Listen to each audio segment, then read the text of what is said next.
Best varicose veins చికిత్సనే పొందండి. నొప్పి లేని చికిత్స కోసం సంప్రదించండి ఎబిస్ హాస్పిటల్. నమస్తే రమ్మగారు. నమస్తే జయ. రమ్మగారు, మనకి మాఘ పౌర్ణమి ఉంది. దీని యొక్క విశిష్టత. మాఘమాసమే విశిష్టమైన మాసం. అంతేగా, మాఘమాసం విశేషాలు చెప్పుకున్నాం కదా మనం. మాఘం సౌరమాసం అని చెప్తాం. నారాయణ ప్రీతి కోసమే, శ్రీ మహావిష్ణువు ప్రీతి కోసమే చేసుకుంటాం. మొదటి రోజు నుంచి చివరి దాకా ప్రతిరోజు ప్రాతకాల స్నానము, సూర్య దర్శనము, సూర్యుడికి అర్ఘ్యం ఇవ్వటం, సూర్యనారాయణమూర్తి ప్రీత్యర్థము పాలు పొంగించటము, ఇవన్నీ చేస్తాం కదా. స్నానం చాలా ముఖ్యమైనదిగా చెప్పుకుంటాం కదా. ప్రాతకాల స్నానం, సూర్యోదయానికి 1 నిమిషం ముందు స్నానం చేయటం, ఉదయించిన సూర్యబింబానికి నమస్కారం చేయటం. అయితే ఈ మాఘ పౌర్ణమి కూడా చాలా విశేషమైన రోజుగా చెప్తారు. మహామాఘి అంటారు.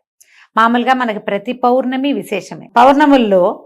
పౌర్ణమి నాడు ప్రత్యేకంగా స్నానం చేయటము, అర్చన చేసుకోవటము, నారాయణులైనా అర్చించాలి, శివారాధన అయినా, సత్యనారాయణ వ్రతాలు చేసుకోవటాలు, ఇవి మనం ప్రఖ్యాతంగా వింటాం కదా.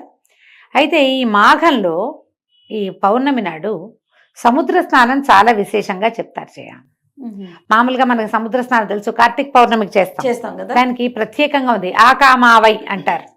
ఆకామ అంటే ఆషాఢ పౌర్ణమి, కార్తీక పౌర్ణమి, మాఘ పౌర్ణమి, వైశాఖ పౌర్ణమి, ఈ 4 పౌర్ణములు సముద్ర స్నానానికి చాలా విశేషమైనవి. చాలా విశేషం.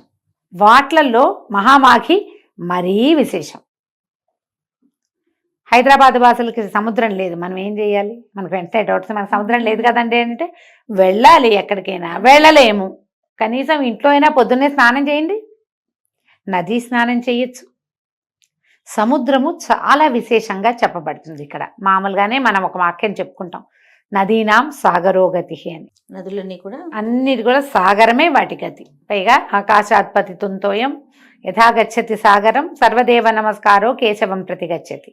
ఆకాశంలోంచి పడిన ప్రతి నీటి బొట్టు సముద్రం వైపుకే ప్రయాణం చేస్తుంది. మన నమస్కారాలన్నీ కేశవుడికే చెందుతాయి. సముద్రంలో స్నానం చేస్తే కేశవుడికి నమస్కారం చేసినట్టు. ఆ శ్లోకాన్ని ఇక్కడ కనెక్ట్ చేస్తున్నాను అంతే.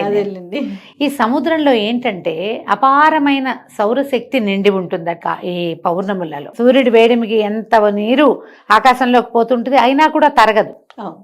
చిన్నది పెద్దది అవదు, ఎంత ఉందో అంతే ఉంటుంది. ఈ సముద్ర జలాలు ఈ ఉప్పు నీటి వల్ల ఏంటంటే నెగిటివ్ ఎనర్జీస్ పోతాయి. ఓకే. ఈ సంవత్సరం అంతా మనం ఏర్పాటు చేసుకున్నవి అంటే మన మీదకి మనం తెచ్చుకున్నటువంటి అన్ని రకాల నెగిటివ్ ఫోర్సెస్ని ఈ సముద్ర స్నానం కంట్రోల్ చేస్తుంది. నదీ స్నానాలు విశేషమైనవి. నీళ్లలో కరెంట్ ఉంటుంది, మనకు తెలుసు కదా. నదుల్లో కూడా నడుం లోతు నిలబడి నదీ స్నానం చేయాలని చెప్తారు. సముద్రంలో కూడా 40 మినిట్స్ అయినా ఉప్పు నీళ్ళల్లో కనుక స్పెండ్ చేస్తే వచ్చాక మళ్ళీ బయటకు వచ్చాక మామూలు స్నానం చేసుకుంటాము. ఇది ప్రత్యేకంగా చెప్పబడే క్రియ కాబట్టి జీవితంలో కొన్నిసార్లైనా, కొన్ని పర్వదినాల్లో అయినా, కొన్ని పౌర్ణములైనా, కనీసం ఒక్క పౌర్ణమైనా సముద్ర స్నానం చేయండి. మామూలుగా అమావాస్య పౌర్ణములకి ఆటుపోట్లు పెరుగుతాయి కాబట్టి సముద్ర తీరాలకి వెళ్ళకూడదు అని నియమం. ఆ నియమంలో ఈ 4 పౌర్ణములు మాత్రం ప్రత్యేకంగా సముద్ర స్నానం చెప్పారు. ఉదయం చేయాలి. పౌర్ణమిలో రాత్రిపూట కదా ఆటుపోట్లు పెరిగేది, సాయంకాలాలు కాదు.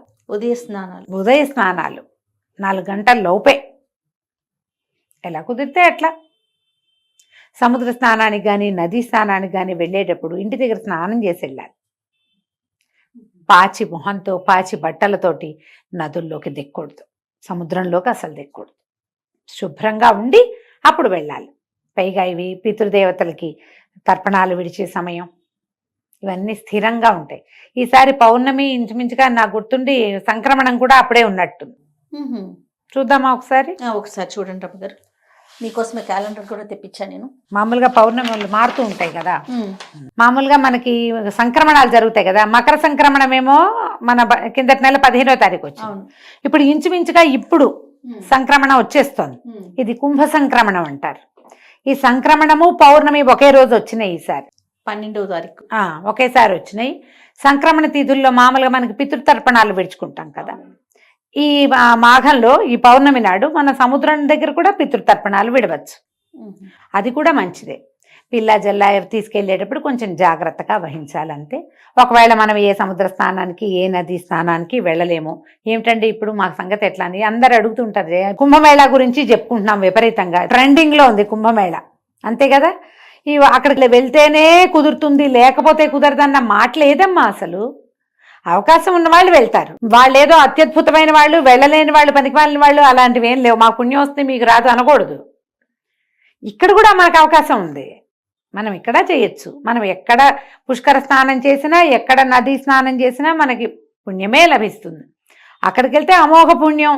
అవకాశం ఉంటే వెళ్తాము, లేకపోతే దండం పెట్టి ఊరుకుంటాం. ఇప్పుడు మనకు సముద్రం లేదు, నది లేదు అంటే ఇంట్లోనే పొద్దున్నే స్నానం చేయండి.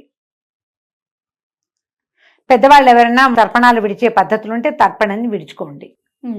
ఏదైనా దానం చెయ్యండి. పౌర్ణమి నాడు, మాఘ పౌర్ణమి, కంబళ్ళు, వస్త్రాలు, చెప్పులు, గొడుగు, తిలలు, నెయ్యి నిండుగా, తిలాలు నిండుగా ఉన్నటువంటి చెంబు, ఏదైనా ఒక వస్తువు, పాత్ర, అంటేనే మంచి నీళ్ళ పాత్ర, అవి కూడా దానం చేయొచ్చు. ఏది కుదిరితే అది. బంగారం దానం చేయొచ్చు, అన్నదానం చేసుకోవచ్చు. ఏమి చేసినా అద్భుతమైన ఫలితం లభిస్తుంది. మీరు మామూలుగా ఎప్పుడు చేసినా దానం మంచిది.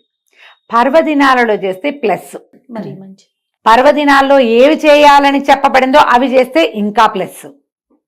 వేసుకోండి కొన్ని ప్లస్సులు అవకాశం ఉన్నప్పుడు, అంతే. ఈ మాఘ పౌర్ణమి రోజున దానం చేసుకోవచ్చు.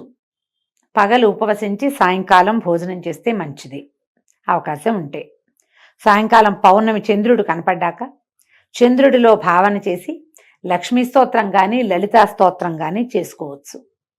లక్ష్మీనారాయణులని ఇద్దరిని భావించి సత్యనారాయణ వ్రతం చేసుకోవచ్చు. మీ అవకాశాన్ని బట్టి దండం పెట్టుకోవచ్చు. గట్టిగా పూర్ణబింబానికి ఎదురుగుండా నిలబడి ఒక్క శ్లోకం చెప్పుకుని, ఏదైనా విష్ణు సంబంధమైందో, లక్ష్మీ సంబంధమైందో, దేవీ సంబంధమైందో చెప్పుకుని నమస్కారం చేసుకోండి. బ్రాహ్మణులకి దానం చేస్తే అత్యుత్తమమైన ఫలితం ఇస్తుందని చెప్తారు. అవకాశం ఉంటే చేయండి. ఎవరికి అవసరమో నీడీ పీపుల్ వాళ్ళకి చేయండి, అది కూడా అత్యద్భుతమైన ఫలితాన్ని ఇస్తుంది. ఎవరికైనా ఏమైనా ఇవ్వచ్చు కదా. ఇలా పర్వదినాలలో పాతవి దానం చేయబోకండి. పాతవి ఇవ్వడానికి 3 రోజులు ఉంటాయి. పర్వాలలో పాత వస్తువులు దానం చేయొద్దు. పాత బట్టలు, పాతవి ఏమైనా తీసి ఇచ్చేయటము చేయొద్దు. కొత్తవి ఇవ్వగలిగితేనే దానం చేసుకోండి. మీ అవకాశాన్ని బట్టి ఏదైనా సరే. తప్పకుండా. నమస్తే. నమస్తే జయ.